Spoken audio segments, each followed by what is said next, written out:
سندھ میں ایک مسجد میں تبلیغی جماعت گئی تو دیکھا کہ مسجد میں ایک کتیا نے 6 بچے دیے تھے۔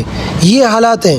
بعض تو ایسے علاقے ہیں پورا سال مسجد بند پڑی رہتی ہے، پورے محلے میں ایک بھی نمازی نہیں ہوتا۔ اسی طرح ایک اور جماعت مسجد میں گئی تو دیکھا کہ مسجد میں بھینس مری پڑی ہے۔ اسی پاکستانی کے ایک علاقے میں ایک جماعت گئی تو چند آدمی ایک بوڑھے کو لے کر آ گئے، وہ موت کے قریب تھا۔ کہنے لگے آپ اس کا ابھی نماز جنازہ پڑھا دیں، کیونکہ یہاں کسی کو بھی نماز جنازہ پڑھانا نہیں آتا، اس لیے یہاں بہت سے لوگوں کو بغیر نماز جنازہ کے دفن کیا گیا ہے۔ اللہ اکبر!